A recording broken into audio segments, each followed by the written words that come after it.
Hi guys, and welcome back to another video. My name's Destiny and I do book things here.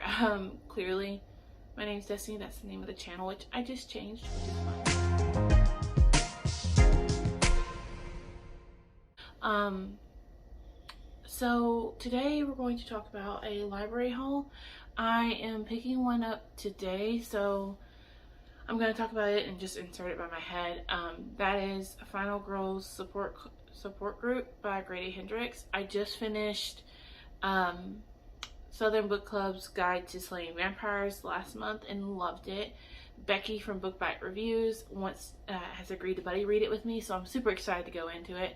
I really like Grady Hendrix and I like his overall his writing style, so I'm excited to go into another one. I would love to pick up My Best Friend's Exorcism, which is his first one, but my library doesn't have it and I'm on a book buying ban at the moment, so it's gonna have to wait. Maybe after the kid decides to come, I will go ahead and get it and buy it, so I'll have it. But for now, that I'm gonna pick it up from the library today.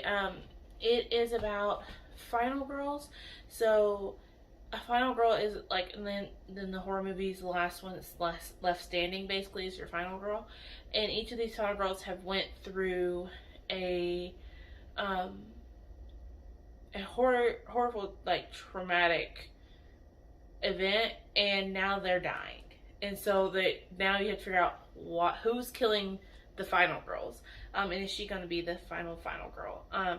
Yeah, so far I'm really excited to pick this up and take a look, see what I think. Yeah, the next one I picked up from the library is the one I'm currently reading, and that is Daughter of a Burning City by Amanda Foody. So this one is all about 16-year-old Sora, and Sora has no eyes.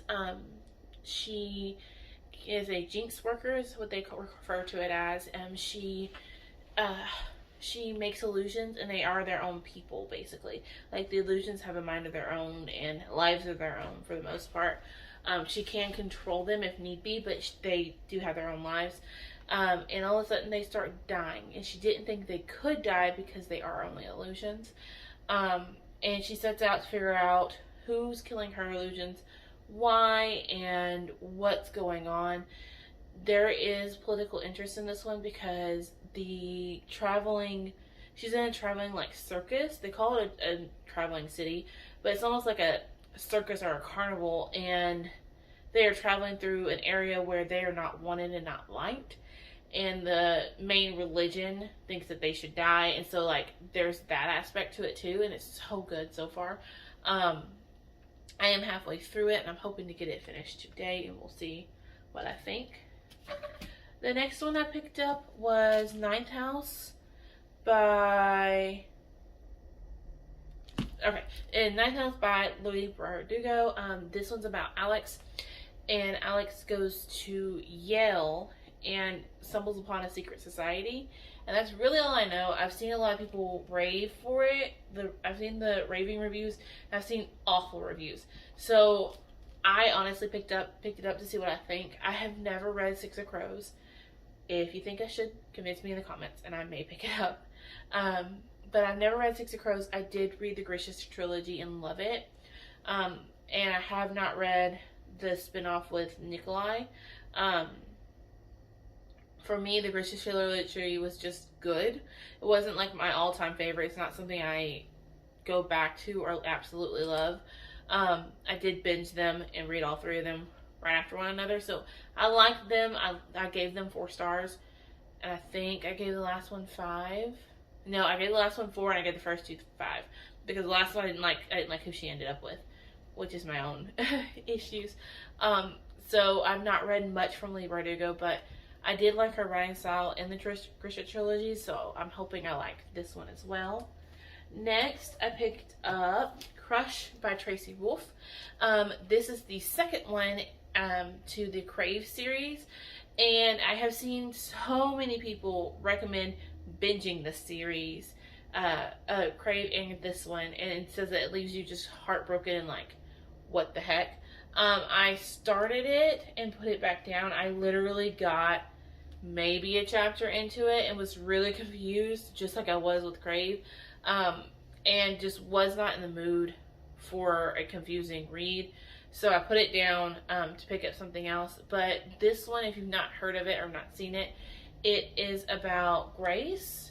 Do I have her name right? I'm pretty sure I have her name right. We're going to double check. Hold on. Hang in there with me for just a second. Hold on. Yes, Grace. Her name is Grace. Yes, haha, Grace. And Grace is a orphan. Her parents died in a car crash, and now she must go live with her uncle and her cousin at this school off in Alaska. Grace does not know what's going on. She has no clue what is happening around her, and come to find out there's paranormal creatures. Like, everyone at the school is a paranormal creature. You have dragons, witches, vampires, werewolves, like, they all exist and they are real, and she has no clue, and no one tells her. They all kind of keep it to themselves, and so throughout the first one, you get hints, and you're like, he has to be a wolf. Like, he has to be a vampire. What is going on here? Like, is this a magical school, or is it not? If you read the synopsis or listen to me talk right now, you know it's a magical school, so you're like just waiting for her to figure it out. I went into it completely blind and did not know it was a magical school. So I even had a video, I think it was my haul video I did, where I bought all the books. And I bought that one, and I was in the middle of reading it, and I was like, I am so confused because I didn't read the synopsis, and I'm like trying to figure this out. And so finally I broke down and read the synopsis, and I was like, oh, okay, that's a pretty cool twist. So yeah, I do want to get to the second one. The second one obviously follows the events of the first one. I don't want to ruin it for you, or give any spoilers, but I can't wait to get into this. There is a love story in here, and I feel like for some reason I need to preface the ones that have like a big romantic plot in it. This one does have a big romantic plot. It revolves around Jackson. Jackson is a vampire, and you find that out in the synopsis, and like he's sending her hints about it. And one of my favorite scenes, which it's not a spoiler, but toward the very beginning of it, he's like trying to explain to her, like, you shouldn't be around me, I'm not good for you to be around, blah blah blah. And he sends her Twilight. She had never read Twilight, and so he sends her Twilight for her to read, and like quotes Edward and puts the quote from Edward in the front of the book. And I'm just like, he's a vampire. He has to be, like, he is quoting Edward at this point. He must be a vampire. And she still doesn't figure it out until somebody tells her. So yeah, there's also she also references the original spinoff. I can't think of what it's called now. The one where it's the school of the kids, like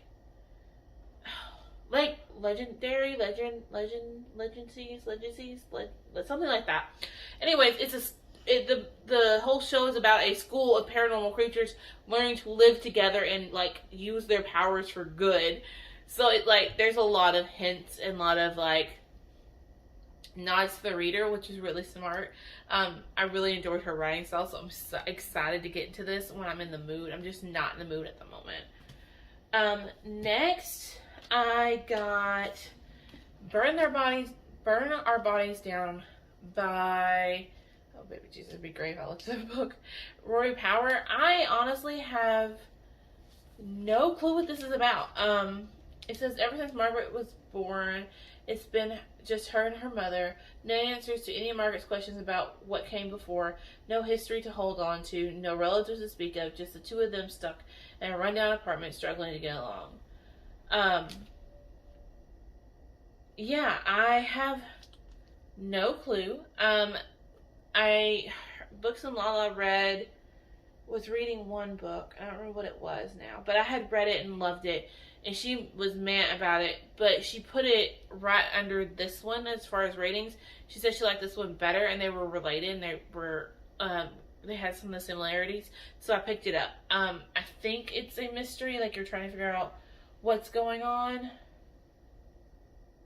Oh yeah, Margaret. So is it the synopsis says her mother disappears for no reason, and now she has to figure out where her mother went. Yeah, so I picked it up from the library because I figured why not. I got it from the library, and I'm gonna give it a try and see what I think. And I have two more. So next and last is Pretty Girls by Karen Slaughter. I picked this one up for because I've been really into thriller. Kind of talk. I've been really into thrillers lately. I am 74 pages through this one, and I put it down to pick up Daughter of a Burning City, but I think I'm going to try to read them in tandem, and we'll see how it goes.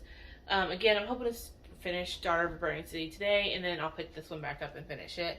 This one is about two sisters who, right now, I'm not sure how their paths cross. One of them, we got three point of view so far.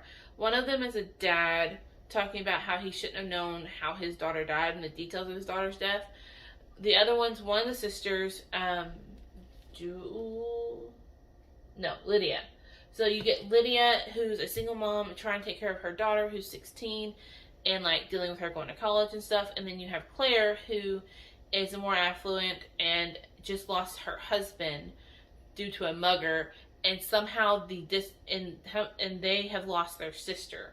Their sister went missing back in the day, and like somehow the mugging is linked to her sister disappearing. Yeah, I have no clue what's going on so far, and I kind of like my thrillers that way. And the only reason I know they were sisters is because I read the first part of the synopsis to figure out why I'm getting three POVs that seem not related at all. And I got to the point which had me kind of hooked, but I wasn't really in the mood to like do an adult, to read an adult book. I really wanted something YA. But Claire finds something on her husband's computer that shouldn't be there, and the FBI is at her home for a break-in, and they're trying to figure out why is the FBI here, and why is he in my home? So yeah, I picked that one up because again, I'm really, really into thrillers lately. And then lastly, the last book I picked up that I have physically with me, that I have one more I gotta go get. I already explained that, but that is the Retribution of Mara Dyer by Michelle Hawkins. So guys, if you didn't know, I have read the other two of these. I read the Evolution of Mara Dyer, and when I read it in 2 days and just kept going, I have read this story before. Like, I know I've read this story before. Where have I read? And everyone in the book community says, no, like, you must have read this one. I was like, no, I've never read this book. Like, it was a deja vu feeling, and I loved every minute of it. And so last month I picked up the second one and read it through and finished it and loved it. If you've never read this is about Mara, who she goes to an old asylum with her friends one night, and the whole asylum comes crashing down around them. She survives, and she doesn't know how she survived or what happened. Obviously the police go in to try to find the bodies of the other three kids, and they're having trouble finding them, and Mara starts seeing things and not really knowing what's real, what's not. She keeps seeing her dead friends, and like they seem to be fucking with her, and she seems to be losing her mind. And so in the second one, more is revealed. I don't want to give spoilers, but more is revealed, and oh my gosh, that ending for the second one, I was just like, are you, what? Okay, I have to have the third one. So I went to the library the same day and got the third one, but I have not started it because I know if I start it, I'll just binge it, and I won't read anything else the rest of the month until I get this done. So yeah, that one is just like, I needed it in my hands. And actually, we talked about Pregnancy Brain. We talked about the one I'm picking up. It's just Final Girls support group. But those are all the books I picked up from the library this month so far. I do have a few honorable mentions. I did pick up Broken Broken Things by Lauren Oliver. I think it's Broken Things. It is a backlist, and it was really good. It's a YA thriller. 5 years ago, their best friend is murdered, and the whole town thinks they did it. They think that them and the boy she was seeing killed her, and you go on this ride for them to figure out who did it, and who really did it, and what really was going on back then. There's a lot they didn't know that was going on, and they kind of uncover it all. It was really, really good. I gave it 4 stars. The big reveal of who done it, I didn't see coming, and it honestly seemed a little convenient to me that this person done it. So that's why I gave it 4 stars. But if you want a full review, there is one on my blog, which I'll link below. Yeah, I gave it 4 stars, but I really, really enjoyed it, and I highly recommend it. But yeah, that's all I have for you today. If you like these videos and you like hearing me ramble about books, please subscribe, and I will see you on my next one. Bye, guys.